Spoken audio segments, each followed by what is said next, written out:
Let's kick things off with our spin.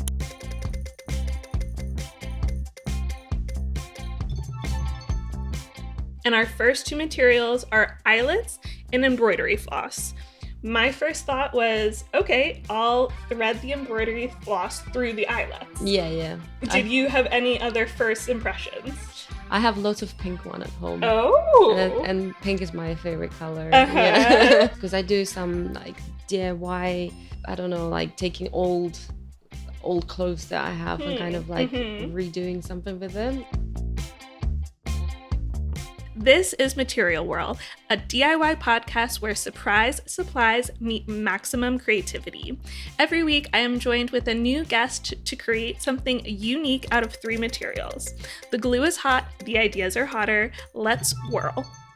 Hello, everyone. I am Kelly Bryden, the host, someone who is a DIYer, a craft host, a designer, and somebody who has Pinterest boards, TikTok collections, Instagram saves, photo albums, and iCloud of all the different DIY projects that I want to get to. And how am I ever going to find the time? But this week, I am crafting with Polina. Polina is a London-based collage artist, illustrator, and creative educator who champions bold self-expression over perfectionism. Through vibrant collage portraits, she celebrates individuality, creativity, and emotional honesty. Polina views art as a powerful tool for healing and empowerment, and her workshops are designed to offer supportive, judgment-free spaces where participants can process emotions, build confidence, and express themselves freely without overthinking. Love all of this. She graduated with a BA in Graphic and Media Design from the University of Arts London in 2017, and since then she's explored a variety of creative mediums before finding her voice through illustration and collage. Polina, I'm so excited to have you here this week on Material Whirl, and I would just love to know, so when did you first kind of get this creative bug? I think everybody says that. We're really creative when we're kids. Yeah. I used to have, so there was like comic books that I really loved. They were called Witch. Oh. There were like 5 girls. I think it's American comic book, I think. And then there are like 5 witches and they have different powers like air, fire, earth. Yeah. And then I really loved the style of it. And I used to have like a copy, like purple copy thing. I'm not sure how exactly it's called. Like the paper that you could put down and then like trace and then it leaves a residue. Yep. So I had a purple one and because like the comic book, it was out every month and I couldn't wait. I was kind of like, I can't wait. I want to see what's going to be next. So I was kind of like imagining it and kind of like recreating the rest of the stories and making like own characters and kind of taking their kind of heads and some of their poses, and I kind of like made my own stories. Amazing. Yeah, and I loved like animations and cartoons, but I never thought like an art could be a career or like DIY things can be, especially collage can be a career. I think that's why I kind of went into graphic design direction because it sounds the most kind of professional and kind of sounds like you could make money out of it. When like I always been drawn to paint and drawing, never took it seriously, and then after I graduated, worked as a graphic designer in the office. I was like, I hate being a graphic designer. It's very like, I don't know, it's so small for me. I want to expand. I want to be much bigger than this. So I kind of like went to illustration direction, like digital illustration, commercial illustration. And then I was invited to paint during like DJ sets. Oh. Yeah, during like and is events. This something that you advertised you could do, or somebody kind of came to you with the idea? I think somebody at the office at the time came to me and they were like, oh, we have this event. And they knew that I just draw. I was just posting drawings on my Instagram, and I was very insecure about this. It takes a lot of courage to post, especially at the time. I think I started posting my art in 2018. I started posting it and was really scared of people's opinion and stuff. And like imposter syndrome is just it's a Mm-hmm. huge topic for me. I still have it, and I think every artist still struggles with them. But yeah, and I think because people in the office, they were my friends, and they knew that I'd kind of draw for myself, they thought like, why don't you paint on a big canvas on the event? And that was really scary. Yeah. But it was amazing. And then after this, I was like, I think I want to be an artist. I realized that I don't want to do anything in this life. I just want to be an artist. And I tried different medium, tried murals, tried sculpture. And when I started doing collage, I mean, I've been doing collage like before, but I never kind of took it seriously again. And then Instagram, it kind of took off, and I thought, okay, maybe I'll kind of stick with this and make my name with this, and then kind of maybe expand later. So it sounds like you have niched down. Do you then get kind of FOMO from like other creative craft processes, or do you really just love collage? I love collage, but I still love other things. I still like painting. I like watercolor. I like plasticine, clay. Yeah, but it's hard to find time to do things like this, because when you're already doing craft as a job, it's hard to find time to do a hobby or kind of like do other things. I also love charcoal and pastels. So I kind of like, that can be done very quickly. Like before like in the morning maybe. So I do that.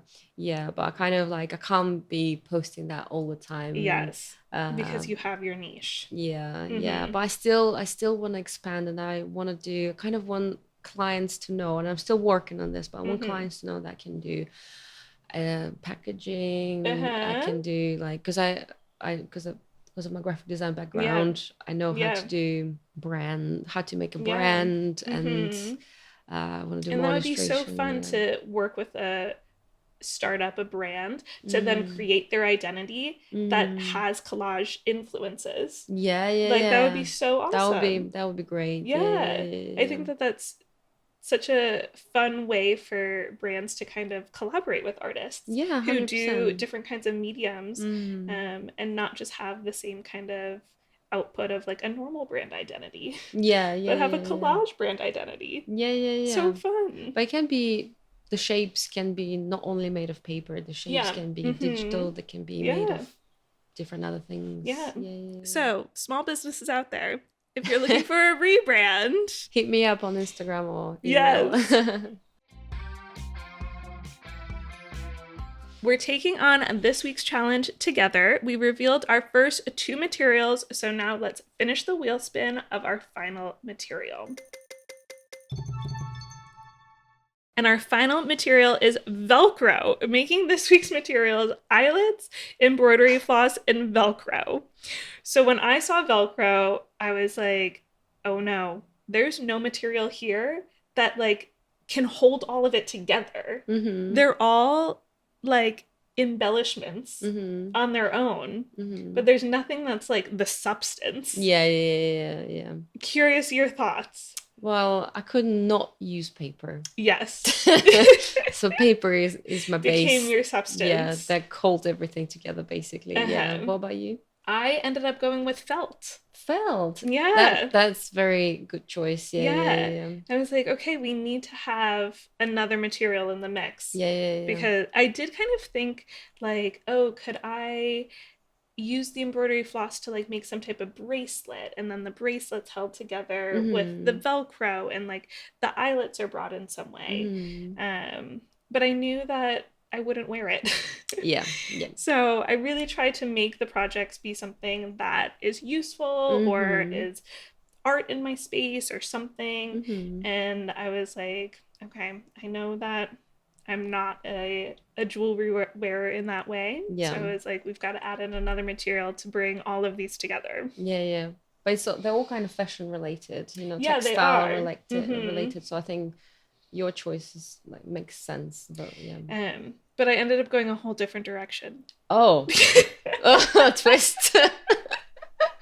Okay. Yes. So I totally ditched my jewelry idea and I did something completely different. Okay. So out of these three materials, was there one material that was the one to spark your creative idea? I think Velcro. Oh. Yeah, because I thought, so recently I went to a trade show where I was showcasing my products. Huh? One of my products that I sell is collage kit, Okay. where you basically like pieces of paper inspired by my style, you can get it and then make like 3 portraits. And to showcase that product in an interactive way, I came up with the idea to make like a magnetic board. And that kind of, and I thought like, oh, I can make magnets maybe now. And then I thought like Velcro is also kind of an interactive material. So, and I thought like you can basically use Velcro as like attach things to things and like move things around. So I think I want to kind of play with Velcro later as well. Yeah. What about you? My first idea was this jewelry bit. And then I totally pivoted. And I would say all of the materials kind of came together at the same moment for me for my project. I wouldn't say one of them was or is the hero or was the creative idea. I more had an idea and then realized all of them could work. Yeah. Makes sense. If that makes sense without being too secretive before revealing what I have. I'm really intrigued by this. Yeah, what you've made now. All right, well, we've spun the wheel, we revealed our 3 materials, and now it is time to reveal our DIY projects. So a little drum roll, and Polina, will you reveal your project first? Okay. It was hard to transport it because it's bigger than A4. Yes. Okay. Ooh. Okay, so like I said, I didn't use eyelets, but I used the holes for the punch hole here, and then also there are Velcro bits on the back. Which I thought, let's spin it around. Yeah. So initially I thought maybe it's gonna be just like maybe decoration that can go on your sweater, maybe, and I thought, okay, maybe not, but I'll keep it there because I can't really remove it because I tried to remove it and it's just and like, then it built up the paper. So I'm like, no. So also with the embroidery floss, I kind of stuck pieces of paper which can be detached and maybe other things can be attached. I like playing with this idea, attach, disattach thing, and then also these things. Oh, so these are going to be Velcro things. So you can attach and unattach via the embroidery floss and via the Velcro. Yeah. So I haven't played with it yet. Velcro is heavy duty. It's heavy, yeah. I didn't realize that. I thought it's going to be easier. But anyway, I can like put my nose away. Oh, I did different things. Yes. Oh no. The like male female end of the Velcro. Oh yeah, exactly. Well, okay. Lesson learned. Well, for the first thing, it's not bad, I'd say. Yeah. I'll show. For everyone listening at home, what Polina has put together is kind of, do you call them ever self-portraits or do you call them just like figures? I always call them collage portraits. Collage portraits. Yeah, I'd say so. And like bold colors, mostly pink color because it's my favorite color. But yeah. And so the face has all different kinds of shapes that are removable and can be reimagined in different aspects. Yeah. And the embroidery floss and the Velcro are holding the shapes together to create the portrait. Yeah. So I didn't use glue. And that is probably something you always use. I always use glue stick. And I've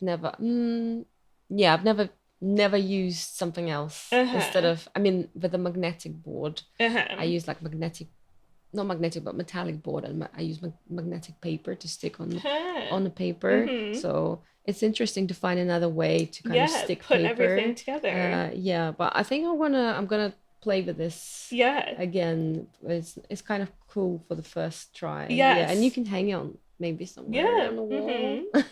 I think that's such an great thing that you mentioned about trying it again, because so many times I think that myself or like other creatives, like you want to do it right, and like a lot of times I like hate wasting material, and I'm like I Exactly. want to Yeah. do it right the Yeah. first time, Yeah. but it's not realistic. No, no, no, no, Like no. you You have can't to be. It practice. can't be perfect from the Yeah. first time, and the second time, maybe, and the third time. You Yeah. have to try a couple of Yeah. times. Yeah. And it's kind of like riding a bike. Like you have to just like you That's have an true. idea, you try it once, and like you keep building on it. And it's something that I struggle with, constantly reminding myself. Yeah. Yeah. Yeah. Like it's not going to be perfect the first time you try it. Yeah. No. So Helena did her big reveal, and now it is time for me to reveal this week's project that I created. So I am having a baby soon, and I created a little felt booklet that has all different things for my little girl to hopefully play with one day. That's amazing. So she is obviously unborn right now. Yeah. And I think it will take her some time to learn how to do Velcro. So this is kind of still a work in progress. I didn't realize how long it was going to take me to cut out all of these things from felt, but I'm sure you know how long that takes because you do that with paper. Yeah. 100%. Yeah. This So, is amazing. This is so professional. It doesn't look like a DIY project. Like it's like a finished product that you can sell in shops. Oh, I'm a bit embarrassed with my stuff now. Oh God. Well, I honestly, I have like a love-hate relationship with felt. I kind of think that felt helps things. It has like a childish look to it, but I think it makes it look polished. Yeah. Like, yeah. There's something about this where I don't know. It's something about the felt. It just like it looks like the front of a book or like the front of a kid's book. And I just cut it out with my scissors. How did you put it together then? So this is where my eyelets came in, but I realized that I actually used grommets. So they have that front and the back where an eyelet. Yes, please. And so it's funny, we did similar things. I mean, with the Velcro. Yeah, interactive. Interactive things, pieces. Yeah, so I think that eyelets are more for scrapbooking.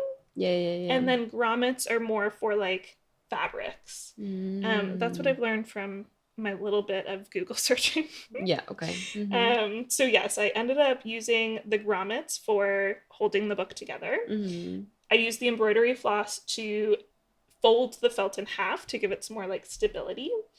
And then I used the Velcro to make these interactive pieces. I mean, I included some like text to say like what to do. Yeah. My dream would have been to do that all out of felt as well.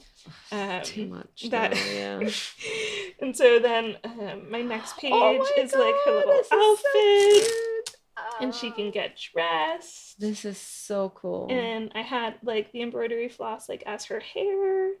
Yeah. But I have to be honest, and the next pages aren't finished yet. You've done a lot. It took me a lot longer than I thought it would. Yeah. So this is still a work in progress. Yeah. I saw this idea on social media, and people make these like felt books for kids, and so that's kind of where I started. So I had that idea about doing jewelry, and then I saw that TikTok, and I was like, oh, like that felt book could have grommets, could have embroidery floss, and has Velcro. Yeah. So I was like, okay, like I'm gonna do this. So that's kind of where sometimes on Material Whirl, my projects are inspired by the materials, but this week it ended up being I saw inspiration elsewhere and then put the materials into play. And one thing, so her name's gonna be Quincy, and I ran out of space for like an apostrophe S. Okay. Because it was gonna be like Quincy's book or something. But then I had to go to ChatGPT to help me figure out what the title should be. Okay. Because I ran out of space. So Quincy explores. So each page will kind of be like her exploring learning. Yeah, 100%. Yeah, so I'm excited to continue to build on it. Yeah, maybe when And she comes, then yeah, you can kind of maybe yeah, I get some think inspiration there, for what can yeah, be done. it will be cute to, Yeah, and I, I do think I'll have some time. I feel like maybe at least like 6 to 8 months before I think yeah, that children can become moving things. yeah, But yeah, this was kind of a a personal project this yeah, week yeah. that I wanted to get done before she arrives. Yeah, very, very impressive. I'm really Oh, impressed by this. This is really good. oh, Yeah. thank you. This reminded me of, animation trolls. Yes, All the okay. transitions there and storytelling, they are kind of made of like it's a scrapbooking and there's like Mhm. felt and Mhm. there's lots of glitter and lots of color. It was just the Uh-huh. first thing that it reminded me of. Was the Yeah. trolls? Yeah, yeah, Oh, yeah, I yeah. love I love that. trolls. Yeah. Yeah. I mean, that is such like a childhood throwback for me because I had the Mm. little You like had you had trolls, yeah. mm-hmm. And I did as well, yeah. they had like colorful Mm-hmm. hair, and Yeah. that is something mine is like kind of hidden right now, Yeah. but I always have purple in my hair, so it's fun to know that you're a pink person, I'm a purple Purple person. person. um but yeah, that is so, I love that comparison between this, and that's so nice. Oh, it reminded you of trolls. So fun. So, with your project this week, Polina, you used paper because that is kind of your go to material source. Yeah. But was there anything that kind of caused problems or maybe inspired fun along the way when you were creating this? Problems is the Velcro definitely because when it's stuck, you can't really Yeah. unstuck it, and Yeah. it's It's a just one gonna, time. yeah. Mm-hmm. So as you remember, I did mistake with like which part of the Velcro goes, so Mm-hmm. another piece can't be attached to another piece, Yeah. which is a shame. But I just didn't think about it. I don't know Yeah. why, because I haven't Yeah. done that before. Yeah. But I think I'm not sure I would use paper next time. Maybe I Hmm. would use because I've used cardboard Huh. before, And yeah. which is more sturdy Yeah. than thin paper like this. Mm-hmm. Yeah, because like I've used cardboard to make like sculptures, like Uh-huh. it can be like one part goes inside Yeah. another so they can stand on its Mm-hmm. own. So maybe I would just like take cardboard and then paint it with block colors Yeah. that would remind kind Yeah, of of of your my style. style. Yeah. And then maybe I'll try to do that. Maybe I can like get a sweater, Huh. then maybe attach things into it and then kind of make it Yeah. like an interactive piece. Yeah. If you were to tell someone who wants to make this at home, what would be some tips that you would give to them to make a paper collage or to bring in the Velcro and the embroidery floss like interactive pieces? Mm-hmm. Like I said before, definitely use a thicker paper Hmm. for this because it's just gonna get. I mean, maybe at first don't use like good paper for this project. That's a Yeah. good. That's a good. I think Yeah. that's a good tip. Yes. Maybe I should have done that. So yeah, try to like take like a copy paper, just something that you Uh-huh. put in the printer, like a stack of paper, or maybe like newspapers or magazines that you Yeah. don't use, and you can use it as scraps basically, and just cut out your idea. Yeah. Put it with like maybe it doesn't have to be Velcro, maybe it has to be with Velcro. I don't know, but maybe just put them together and see what works, and Mm-hmm. then use them as a template Yes. for The better your piece. yeah Mm-hmm. for your final design. And but yeah, as I said, use maybe cardboard or maybe thicker paper, maybe at least 300 grams because Hmm. this is like 180 probably Uh-huh. grams. And yeah, so I think make a draft and then use it as a template for your final piece. Uh-huh. Yeah, and just like play around. Doesn't have to be a face, it can be like Yeah. abstract shapes. It's Yeah. just I'm obsessed about faces. I just Uh-huh. love portraits. Yeah. I love that. Yeah, what Yeah. about you? I the first thing that comes to mind is that set out more time than you think that you need. That's a good point. That's a good point. And I think that that is also something on Material Whirl that we talk about a lot. And I think it is a blessing and a curse. I think that sometimes when you see or like have an idea for a project and you're like, oh yeah, I'll get that done in an afternoon, it helps you start and do the project. But then sometimes you need to be realistic and realize, no, that actually won't just take an afternoon. That will actually take 4 days. Yeah, and don't be hard on yourself. I Yeah. think like things can take time. It's just enjoy the process. Yeah. Kind of you don't have a deadline. Yeah. To finish the DIY project. Yeah. Yeah, it's definitely that. I think, yeah, like going back to a blessing and a curse, sometimes I think if I saw somebody and they were like, this took me 2 weeks to complete, I might be like, oh, that's too much time. I'm not going to do that. But if I don't know how long it actually took, and then I can just like get involved in the process, and then you're like, okay, well, I've started, so I've got to keep going. Yeah.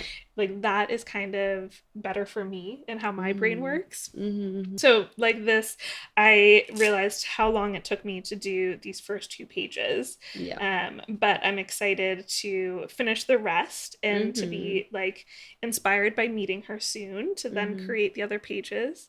I have like some ideas about like creating kind of a pocket on one side and then like things in the pocket that you pull out and put on the other side. Different things about like maybe like a page about traveling and like different places you could go. I always think about animals as well.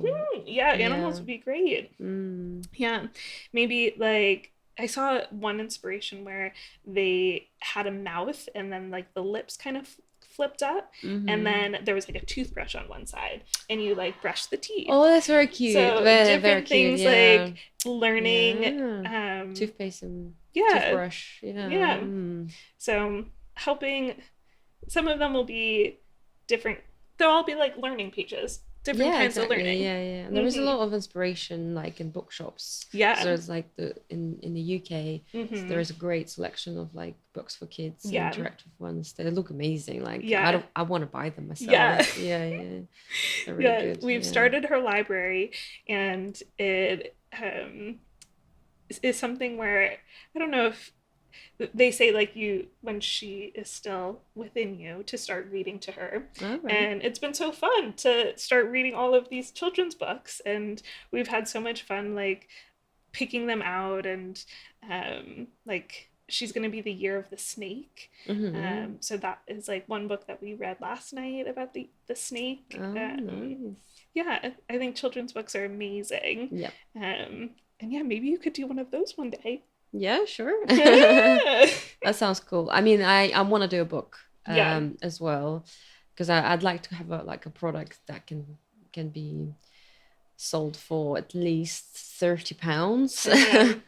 I don't know. I was suggested to do like a coloring book, but maybe, for example, a character there or portrait again, where you have to finish something. For example, draw glasses or draw a mustache, something like this. I know there's these books exist, but kind of maybe I can think about something unique in there. But I'd like to create like a book. And I was told about this many times, but it just takes so much time to create a book like this.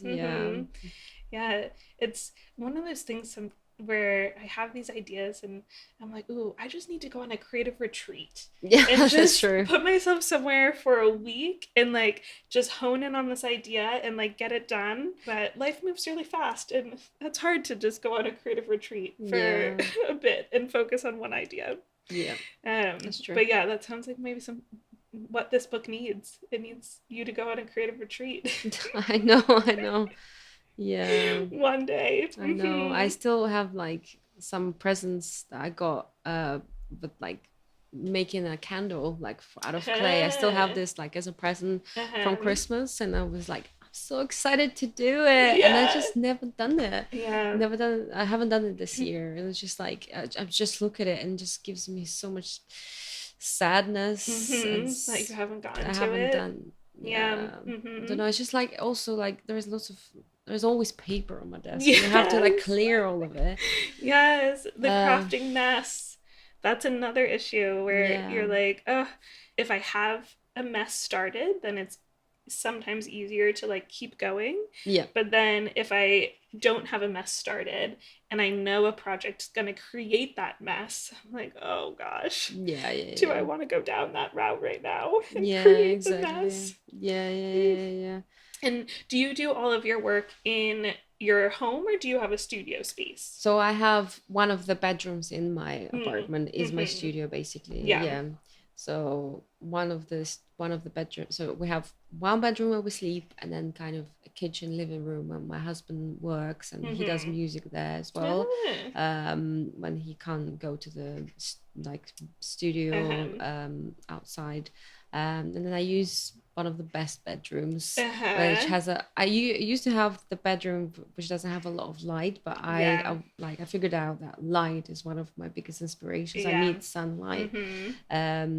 And yeah, so I have another bedroom which is my studio, and I have a lot of light, but when it's too much sun I Mm-hmm. have to put like blackout Yeah. curtains, and then it's not that sunny, but it's still nice. Yeah. Yeah. And do you have a studio at home? I used to, our second bedroom used to be my creative space, but it's now become the nursery. Nursery, yeah, makes sense. So I've now migrated over to our kitchen table as Mm-hmm. where I do a lot of my projects. Yeah, I can see Yeah. that.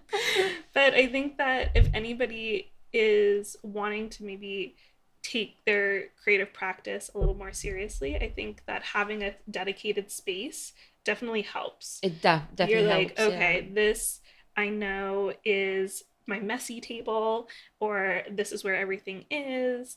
And yeah, I think that for me personally, not having this a space is kind of hinders my creativity. I'm like, oh, I don't want to make the mess, but if you Mm, have a dedicated messy spot, yeah. then you can make the mess. Yeah, 100%. Yeah, yeah, yeah. My studio looks messy all the time.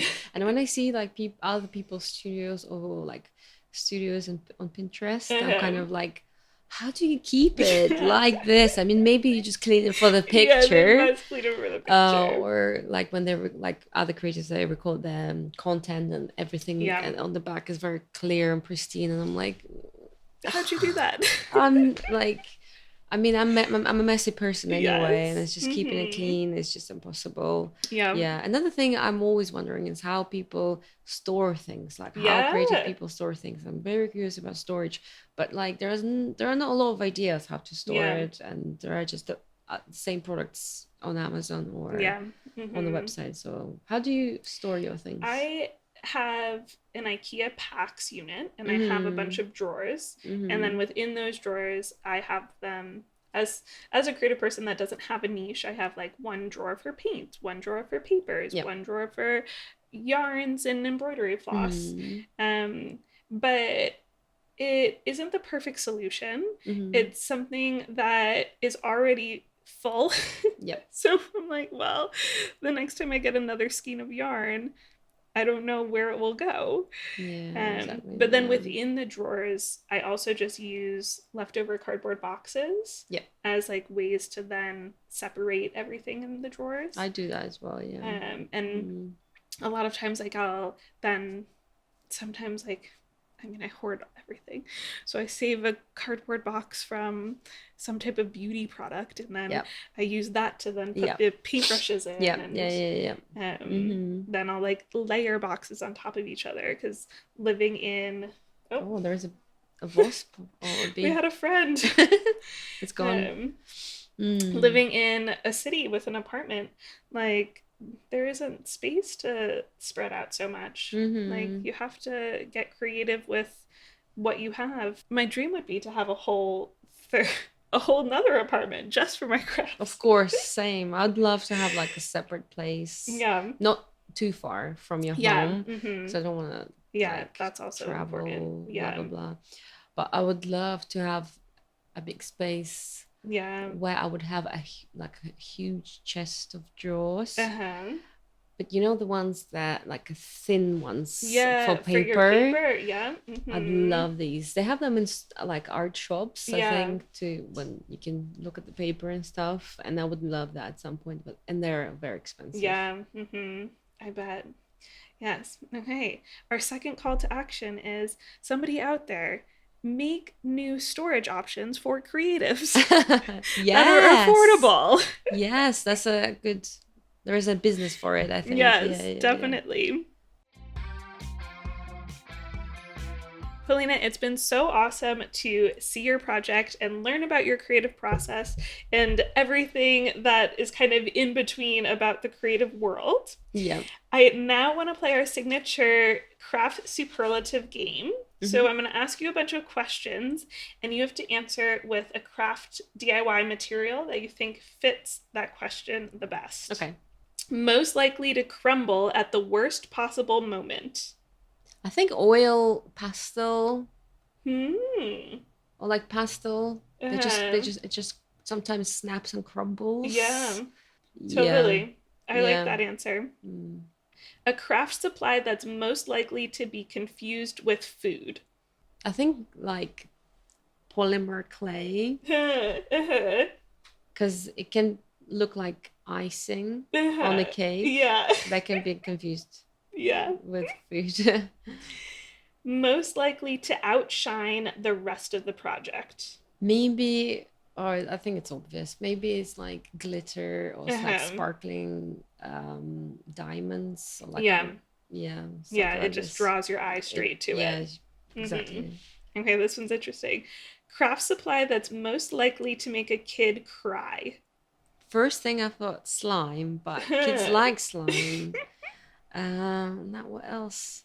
There are those toys. I know it's not a craft tool, but there are those toys. They're also slimy. Yeah. They look like they're like on the string. I know what you're talking about. Yeah, it can be and like it's a hand. Yeah. So that can be stuck everywhere, especially on the ceiling. Yeah. But it's not a craft thing.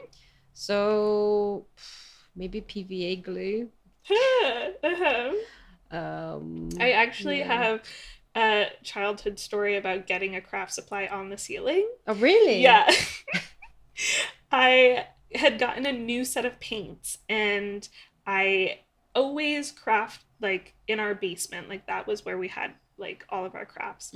But I also had just gotten the new, I want to say it was the Bewitched soundtrack CD. And I was like, I'm gonna play it in my CD player. I'm gonna go in my room. I'm gonna paint. It felt so adult to me to like be in my space and do that. I forgot that the paints were brand new and that they had a like seal on the like end of them. Yeah. And I was like, it's not coming out. It's not coming out. And I kept squeezing it. And it then came out the back end of the tube and it shot up onto the ceiling. I don't know how I had that much force as, I want to say it was like around 10, 11. Yeah. But it didn't go onto the paper. It went straight up onto the ceiling and I got green paint everywhere. Green paint. Yes. My dad was not too happy with me. We didn't do that on purpose. No. You know? Sometimes kids they draw on the walls on purpose, but it was a total accident. Yeah. But yes, it was very much of a okay, from now on we craft in the basement. Oh, sad. Yes, but yeah, I will never forget that time of getting green paint on the ceiling. Polina, thank you so much for coming to craft with me this week on Material Whirl. It was so nice to get to meet you and see your creative process and learn about how you collage and also how you started all of your creative career. It's been great getting to know you. And if you want to follow along with what Polina is up to, please follow her at Belenchuk on Instagram, and we'll put it up right here. Thank you. It was very lovely. Oh, good. Thank you for inviting me, and this is such a good idea to kind of get on with your DIY project that you always save in your TikTok or your Pinterest or Instagram. You always, when you see it, you're like, oh, I really want to do it. I'm going to do it. And then you forget about it and never do it. So this is a really good idea, really inspiring. And also kind of use a tool with randomize your the tools that you would never think would go together. Such a cool idea. Maybe gives inspiration to you guys as well. I can also say that you can check out my Instagram, my website. Always look out for next workshops, because I host workshops very often in the UK, or online ones, or webinars. Also, this year I created a calendar. I've always create calendars. It's such a fun project to do for me. This year the topic is burnout. Stories of like other artists going through burnout, my personal experience, so kind of like abstract portraits put together in a calendar. 2026 burnout. You can check that out on my website. Available now. Yeah, it's already available. Yeah. Great. And to our listeners, if you're interested in doing our DIY challenge this week, it was eyelets, embroidery floss, and Velcro. I would love to see what you would come up with. And you can hashtag Material Whirl or add us at Material Whirl Podcast on Instagram. Thank you for being a part of the crafting chaos. We will see you next spin. This episode was created using some of my favorite Google products. The Google Pixel 9 Pro is recording us today. The Google Pixel tablet is what I have all of my notes on. And then the Google Suite and Gemini help me stay organized and plan the podcast episodes.